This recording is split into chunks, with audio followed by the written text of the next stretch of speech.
प्यारे मित्रों, आज आप सभी सुनेंगे एकादशी व्रत की बड़ी ही दुर्लभ चमत्कारी ग्यारस माता की कृपा की कथा। अगर आप एकादशी का व्रत करते हैं, इस कथा को पूरा अवश्य सुने, अधूरा छोड़ने की गलती ना करें, वरना आपको व्रत का पूरा फल नहीं मिलेगा। श्री हरि लक्ष्मी नारायण की चरण कमल को ध्यान लगाकर कथा की शुरुआत करते हैं। एक बार एक राज्य में एक राजा रहा करता था। राजा बहुत ही बुद्धिमान और बलशाली था। राजा सदैव अपनी प्रजा का बहुत अच्छे से ध्यान रखता था। प्रजा भी अपने राजा को बहुत पसंद करती थी। राजा की 2 बेटियां थीं। राजा अपनी दोनों बेटियों से बहुत प्रेम करता था। राजा की छोटी बेटी देखने में बहुत सुंदर और आकर्षण थी और राजा की बड़ी बेटी छोटी बेटी के मुकाबले थोड़ा कम सुंदर थी। राजा की छोटी बेटी ग्यारस माता की पूजा किया करती थी और सभी लोग राजा की छोटी बेटी से बहुत प्रेम करते थे और बहुत प्रशंसा किया करते थे। राजा भी अपनी छोटी बेटी को बड़ी बेटी से अधिक प्रेम करता था, जिस कारण राजा की बड़ी बेटी को अपनी छोटी बहन से बहुत नफरत होने लगी थी। राजा की दोनों बेटियां जब बड़ी हो गई, तब एक पड़ोस राज्य में रहने वाला राजकुमार राजा की बड़ी बेटी के लिए रिश्ता लेकर आया। लेकिन जैसे ही उस राजकुमार की नजर राजा की छोटी बेटी पर पड़ी, तो वह राजकुमार राजा की छोटी बेटी पर आकर्षण हो गया और उससे पहली नजर में प्रेम कर बैठा। उस राजकुमार ने राजा की बड़ी बेटी के साथ विवाह करने से मना कर दिया और उसने राजा से कहा कि मैं आपकी छोटी बेटी से विवाह करना चाहता हूँ। जिसके बाद राजा की बड़ी बेटी ये देखकर अपनी छोटी बहन से बहुत क्रोधित हो गई और राजा की बड़ी बेटी ने अपनी छोटी बहन को अपना सबसे बड़ा दुश्मन मान लिया। राजा की बड़ी बेटी ने अपनी छोटी बहन से बदला लेने का निर्णय लिया, जिसके लिए उसने अपनी छोटी बहन को जान से मारने का प्लान बनाया। राजा की बड़ी बेटी ने अपनी छोटी बहन को मारने के लिए सबसे पहले एक लड्डू में जहर मिलाकर अपनी छोटी बहन को दे दिया और उसको लड्डू खाने के लिए कहा। लेकिन लड्डू खाने के बाद भी छोटी बहन को कुछ नहीं हुआ। बड़ी बहन ये देखकर बहुत आश्चर्यचकित हो गई, लेकिन बड़ी बहन ने हार नहीं मानी है और उसने जब रात में छोटी बहन अपने कमरे में सो रही थी, तब एक मटके में सांप रखकर उसे कमरे में छोड़ दिया। लेकिन सांप भी छोटी बहन का कुछ नहीं कर पाया। जिसके बाद बड़ी बहन ने अपनी छोटी बहन से कहा कि चलो हम लोग कुएं में से पानी भरकर लाते हैं। जिसके लिए वह अपनी छोटी बहन को पानी भरने के बहाने कुएं के पास ले गई और उसने अपनी छोटी बहन को कुएं में धक्का दे दिया। लेकिन छोटी बहन को तब भी कुछ नहीं हुआ, क्योंकि हर बार ग्यारस माता उसकी रक्षा कर रही थी और उधर बड़ी बहन अपने सारे प्रयासों के बाद असफल हो रही थी, जिससे वह बहुत क्रोधित होती जा रही थी। फिर उसने अपनी छोटी बहन के पास जाकर उससे खुद ही पूछा कि मेरी छोटी बहन, तुमको पता है भगवान ने सबकी मृत्यु एक निश्चित समय पर लिखी हुई है और कैसे तुम्हारी मृत्यु होगी, क्या ये तुम जानती हो? तब छोटी बहन ने अपनी बड़ी बहन को बताया कि हाँ, मैं तो जानती हूँ मेरी मृत्यु कैसे होगी। छोटी बहन से ये सुनकर बड़ी बहन मन ही मन बहुत प्रसन्न होने लगी और उसने अपनी छोटी बहन से कहा कि तो मुझे अपनी मृत्यु का राज बताओ। छोटी बहन ने अपनी बड़ी बहन से कहा कि मेरी मृत्यु तो एक तोते में है, जो तोते के गले में एक हार है, उससे मेरी मृत्यु होगी। जब तक कोई भी व्यक्ति तोते को मार कर वह हार अपने गले में पहनेगा तो मैं मूर्छित हो जाऊंगी, और जैसे ही उस हार को अपने गले से उतारेगा तो मैं वापस से जीवित हो जाऊंगी। अपनी छोटी बहन की मृत्यु का राज जानकर बड़ी बहन बहुत ही खुश हो गई और उसने अपनी छोटी बहन को मारने के लिए उसके पालतू तोते को ढूंढना शुरू कर दिया। और छोटी बहन को इस बात का आभास हो गया था कि कोई उसकी जान लेना चाहता है, जिसके लिए वह अपने पिताजी के पास गई और उसने अपने पिताजी से कहा कि पिताजी, मेरी मृत्यु के बाद आप मुझे जलाइएगा मत, बल्कि आप मुझे अपनी पुरानी वाली हवेली में एक पलंग में लिटाकर छोड़ दीजिएगा। अपनी छोटी लड़की की यह बात सुनकर राजा बहुत आश्चर्यचकित हो गए। राजा ने अपनी छोटी बेटी से पूछा, बेटी तुम यह क्या कह रही हो?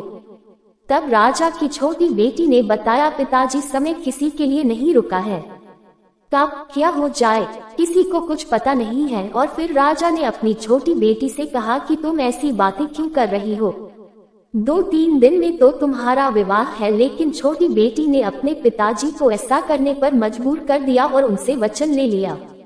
राजा ने भी अपनी छोटी बेटी की बात स्वीकार कर ली और 2-3 दिनों के बाद जब शादी का समय आया, तब राजकुमार बारात लेकर राजा के घर आया और राजकुमार और राजा की छोटी बेटी का विवाह शुरू हो गया।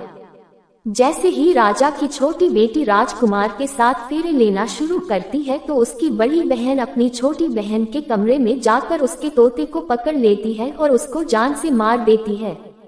तोते की गले में जो हार था उसको अपने गले में धारण कर लेती है। जैसे ही बड़ी बहन उस हार को अपने गले में धारण करती है तो उधर छोटी बहन 3.5 ही फेरे ले पाती है और वहीं पर बेहोश होकर गिर जाती है। जिसके बाद राजा ने बड़े बड़े दर्द हकीमों को बुलवाया और अपनी छोटी बेटी का इलाज करने के लिए कहा। राजा की बात सुनकर वैद्य ने छोटी बेटी को जब चेक किया तो राजा को बताया कि आपकी छोटी बेटी ना तो जीवित है और ना ही मरी हुई है। यह मैं ऐसा पहली बार देख रहा हूँ।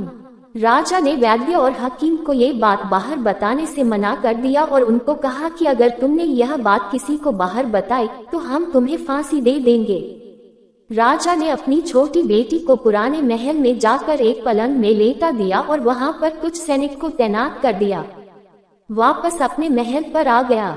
राजा की बड़ी बेटी अपने पिताजी के पास आया और कहने लगी कि पिताजी, अगर यह शादी संपन्न नहीं हुई तो आपकी इज्जत का क्या होगा?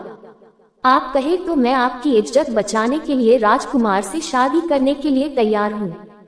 जिसके बाद राजा ने अपनी बड़ी बेटी की बात मान ली और राजा ने बड़ी बेटी को छोटी बेटी की कपड़े पहनाकर मंडप पर भेज दिया। लेकिन राजकुमार यह जान गया कि यह राजा की छोटी बेटी नहीं है बल्कि यह राजा की बड़ी बेटी है। लेकिन जब राजकुमार ने शादी करने से मना किया तो सभी लोगों ने राजकुमार को विवश करके राजा की बड़ी बेटी से बचे हुए फेरों को संपन्न करा दिया और विवाह करवा दिया। जिसके बाद राजकुमार राजा की बड़ी बेटी को अपने महल ले गया। राजकुमार राजा की बड़ी बेटी से ना तो बात करता था, नहीं उसको पसंद करता था और ना ही उसके आसपास भटकता था और राजकुमार ने यह फैसला लिया था कि वह अपनी प्रेमिका को ढूंढ कर रहेगा और यह जानकर रहेगा कि उसके साथ हुआ क्या है। एक दिन राजकुमार अपने घोड़े पर सवार होकर राजा के पुराने महल के पास पहुंच गया, जहां पर उसने कुछ सैनिकों को देखा। महल के पास पहुंचकर राजकुमार ने जब महल को ध्यान से देखा तो वह समझ गया कि यह तो हमारे ससुर जी का महल है। तब राजकुमार ने सैनिकों से पूछा, तुम लोग यहाँ क्या कर रहे हो और इस महल के अंदर उस पलंग में कौन लेटा है? जिसके बाद सैनिकों ने बताया कि यहाँ पर राजा की छोटी बेटी लेटी है। ये सुनकर राजकुमार बहुत प्रसन्न हो गया और वह तुरंत अपनी प्रेमिका के पास पहुंच गया और उसकी सेवा करने लगा। जैसे ही रात हुई तो राजा की छोटी बेटी उठकर खड़ी हो गई। राजकुमार ये देखकर बहुत खुश हो गया और उसने अपनी प्रेमिका से पूछा कि तुम यहाँ क्या कर रही हो? तुम मेरे साथ मेरे घर चलो।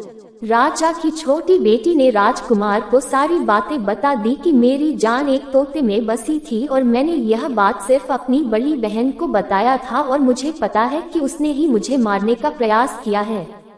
उसके पास एक हार है जिसको वह सुबह पहन लेती है और रात को उतार देती है।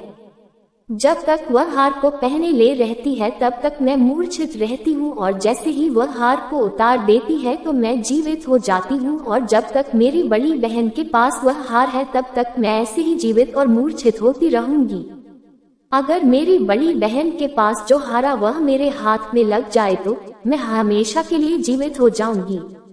राजकुमार यह बात सुनकर राजा की छोटी बेटी के पास रहने का निर्णय ले लिया और उसने अपने बचे हुए सारे फेरे उस पलंग में लेटी राजकुमार की छोटी बेटी के साथ ले लिए और अपना विवाह पूर्ण कर लिया और वहीं पर ही रहने लगा। देखते ही देखते कुछ समय में राजा की छोटी बेटी और राजकुमार की पत्नी पेट से हो गई। एक दिन राजकुमार को किसी काम से बाहर जाना पड़ा। तब छोटी बहन के पेट में बहुत तेज से दर्द होने लगा, जिसके बाद उसने ग्यारस माता का आवाहन किया। जिसके बाद वहां पर ग्यारस माता प्रकट हुई और उन्होंने अपनी भक्तों के दर्द को दूर किया और एक पुत्र की प्राप्ति करवाए और वहीं पर अचानक से राजकुमार भी आ गया। राजकुमार ने ग्यारस माता को देखा तो वह आश्चर्यचकित हो गया और उसने तुरंत माता को प्रणाम किया और ग्यारस माता ने राजकुमार से कहा कि जब तुम्हारा तो 5 वर्ष का हो जाए तो तुम अपनी पत्नी का हार आकर इसके गले में डाल देना। और देखते ही देखते राजकुमार और राजा की छोटी बेटी का पुत्र 5 वर्ष का हो जाता है। तो राजकुमार अपने बेटे से कहता है कि बेटा मैं कुछ काम से बाहर जा रहा हूँ, तुम अपनी माता का ध्यान रखना, और वहां से चला जाता है।